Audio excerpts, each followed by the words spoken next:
Aries, this is your February 2020 forecast reading. If you would like a personal reading or one of those amazing soulmate readings, they genuinely are incredible, or any of the other readings that I have on offer, please go to my website. You will see the link is in the description box below. Okay, so the Lenormand cards are going to tell you what the fated elements are that are coming into life in February. Then I've done a bit of a longer relationship reading than normal because February is traditionally Valentine's Day on the 14th for many of you. And then I finish up with the tarot reading. So let's discuss the Lenormand cards first. Now these are the things that life has written into your soul contract, okay, that you chose. Yes, we did. We chose them. Sometimes we think we must have been crazy when we did it, but we did nonetheless. And how you respond or react is your choice, okay? So sometimes we feel like, and I've been saying this in a lot of the videos lately, and I'm going to keep repeating it so that we get a bit of a different perception of this. Astrologically, the cards, all of them, will tell you the story.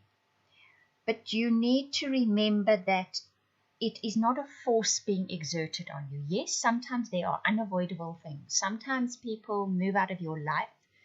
Sometimes things change irrevocably, and only if you were a giant magician could you change it. That's just a silly example, but you understand what I'm saying. But for the most part, the astrology reflects and the cards tell the story of what is happening. They are not exerting an influence on you, okay? They are not forcing you to do things. They are just reflecting the story that is happening. You play an integral part of that story. How you respond and how you react to most of the things that happen to you will write the new story, okay? So now the energy is coming in this month, the influences coming in this month, the fated elements coming in this month. You get the sign, you get the storks, you get the fox, you get the tulips, and you get the messenger. The scythe, that first one, is something that cuts. It's something that cuts through something, and what it normally represents, and I think in this particular story as well, something is removed from your life. Now, I'm not surprised because we had that full moon eclipse on the 10th of January, and then we had that Saturn-Pluto conjunction, which definitely removed something from your life. Now, it can be literally removed something from your life, or it can be it removed a situation. It can be it removed a feeling, a thought pattern, a habit that you had. And as I said that, I want to cough. I had a habit, a habit of thinking of something in a particular way. And that has shifted for me during that full moon. So it might be something like that for you, but it has been cut from your life. What it does is, and the storks is the next card, is it brings you a whole new day. It brings you the potential for a new beginning. Those storks are making a nest. The sun is rising up in the sky. They're preparing for a baby. They're going to make a new life. And that, metaphorically speaking, is what is happening for you as well, because of whatever has been removed, taken away, shifted out of your life. And it might have even been unwillingly for you, but it's opening a brand new door.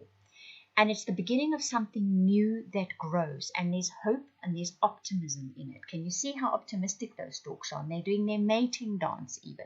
They're really excited about this new chapter of their life. There comes you, the fox, and you look at this with a great deal of mistrust. And you also look at it in a way like, maybe I should be sort of manipulating the situation in my best interests. It's normal, it's human, it's what we do. However, this is a gift to you. The tulips say as much. This is a gift that was given to you. This is a compliment from the universe for you, for perhaps trying really hard, for being determined, for trying to stay on the straight and narrow of your path, not what other people think or dictate, but what you know is true for you. So here it is a gift. This new beginning, this brand new dawn, this potential, this excitement for something new is a gift from the universe, from you. That comes in pretty quickly because it's the messenger that brings it in. She comes in quickly. She comes in very unexpectedly. She brings with her a message for you. This message brings you great hope. There's a rainbow here. So it might be a case of one normally thinks it's going to unfold and you'll see it, but there's something that sort of is the catalyst to this. I want to say that's the word I want to use. Something is the catalyst to this brand new beginning. Comes in quickly, comes in unexpectedly, and it brings you much hope for your future. The relationship cards are interesting because they reflect a lot of that story, and they end up with that honeymoon card that has been coming up in virtually every reading I'm doing at the moment. I'll get to what that means. If you've watched some of the other monthly videos, you're probably already going to know what that story is about, because it is that similar theme. But the first card that you get, and I'm just going to read what it says on these cards, and remember, all of you listen, those of you in relationships, those of you looking for relationships, this reading applies to you. So free yourself. It's time to take back control of your life. Trust the situation is calling for you to have faith. Stay optimistic about your love life. Positive thinking and faith will bring you romance. Honeymoon, enjoy the bliss of holiday time together. So all of you start off the month of February with the need to, or with that it has already happened, and I think for a lot of you it's the case. You are breaking free, or about to break free, or broken free of something that holds you down and holds you back within the relationship sector of your life. Some of you may very well have broken relationships. You may have left or are just about to leave a relationship because you know that it had tied you down in some way. It had taken control of your life in some way, and you are releasing yourself from that.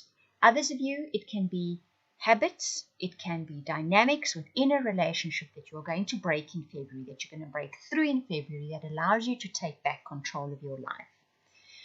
It is going to require trust on your part, especially if you're leaving a relationship. You need to have trust and stay optimistic that somebody new will come along. If you're within a relationship and you are breaking old habits and dynamics, it can feel very insecure. Dynamics, no matter how, and I'm going to use the word crappy here, no matter how crappy they are, it's a security blanket. It's predictable. You know it's there. When you change those things and you shift those things and you break through those things, or if they were broken for you, you feel very insecure because this is now uncharted territory. Have faith. Stay optimistic, because there is something coming up ahead for all of you. For those of you looking for relationships, your best bet, and I have said this in virtually every reading lately, it's a major theme happening here. The best bet is out of your comfort zone, out of your normal places you frequent, out of your normal habits that you do. So if you go somewhere brand new, if you go on holiday to something place brand new, if you go to an entirely new environment, it can be even joining a whole new club that has a foreign flavor to it. That is your best chance for finding new relationships. But if you walk the same route, you do the same things, you have the same right, the odds are not particularly good, if at all at the moment. Within established relationships, if you can go somewhere with your partner totally out of your normal routine, totally out, don't go to the same place you've been going to for the last 5 years when you go on holiday. Something new, something with a distinctly new flavor. That is where your relationship can get its new dynamic, okay? It's new happiness, it's new freedom, it's new bliss. You can find new bliss in that kind of environment. But same old, whether it's the kind of people you go for in the same environments, you always look for them. If you're in established relationships, if you're doing the same thing over and over again, in hope that something will change, it's not going to. Your best bet at the moment is to break through those old destructive relationship habits, no matter how insecure it makes you feel afterwards. And then you're going to be moving into new territory, literally. New territory is where you will find your new bliss. Now your tarot cards, particularly interesting. You get 2 8s. You get the 8 of air, you get the 8 of earth, and then you get the 9 of fire. Now what's very interesting here for me is the 8s are the symbol of eternity. And the instant thought that comes up is that spiral that goes round and round in the same circles and then goes up to the next level, and round in the same circles and up to the next level. And if you take 2 spirals, 2 sections of a spiral, you connect them, you get the infinity symbol, don't you? So to get prosperity, to get abundance, and I'm not just talking material abundance, although you've got the 8 of earth in there, I would say that abundance in life comes from perhaps breaking into the next level of the spiral. And yes, you may be going through some of the very familiar things you've done before, and they may just have changed a little, but at least it's new. And I hear that a lot lately in my mind. At least it's new. At least it'll be different. And maybe that is something that people need. Maybe they need a breath of fresh air. That man in the Eight of Swords, he has an upright sword and he has a downward sword which is cutting right through his hand. It's sacrifice. For me, that always represents sacrifice. And the upright sword is on the other hand. So somewhere you're going to need to make a sacrifice to move on to the next level, to move that sword upwards, to give you potential, to give you impetus, to give you that willingness for life and enthusiasm again. There will be a sacrifice that is needed. It's a sacrifice of a habit. It's a sacrifice of a thought pattern. It's a sacrifice of a life habit that you have in any sector of your life. What follows is the Eight of Earth, and she's gorgeous. She is surrounded by abundance. She holds clarity in her hand. She can see into the future. She holds the staff. She's surrounded with purple everywhere. So that sacrifice, that willingness to make the change, to give up something which is holding you down and back and which is, isn't good for you, is going to open the doors to abundance for you in any area of your life, whichever area of life you are focused on. The final card when it came up was particularly interesting because the immediate words I heard was, oh, so here he comes. Now, how that's going to work out in your life, well, that could work out in so many ways, and it's really going to depend on your own life story. Let's look a bit closer at that card because he holds a rose. A rose is promise.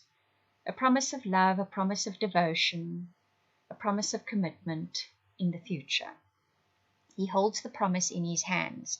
It's not manifest yet, but it's there. It's implied. These third eye is completely lit up. The third eye is that innate inner wisdom, that connection to the higher self. So he wears the 2 gold bands on either arm. Okay? So it feels as if he could literally be somebody that comes into your life that perhaps you've been waiting for. And that someone need not necessarily be a romantic partner. It could be. It could be a mentor. It could be a teacher. It could be somebody that shifts your life completely. It could be someone that breaks you of that habit. They can step into your life in any form. They can be anybody. But they hold the promise. They hold the potential, the promise. They hold it in their hands. With the actions they take and the situations they bring into your life has the promise for great change, has the promise for you to gain clarity and for you to gain some kind of commitment, some kind of security to your future. Quite an involved reading for that, you guys. And as I finished that, there was a whole lot of 3s in there.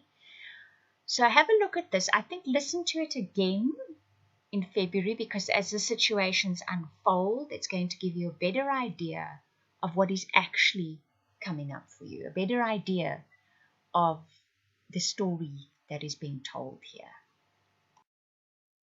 I hope that you enjoyed that reading. If you would like to book or purchase readings, I'll just repeat again, please go to my website. The link is in the description box below. Wishing you much love and blessings for the month ahead.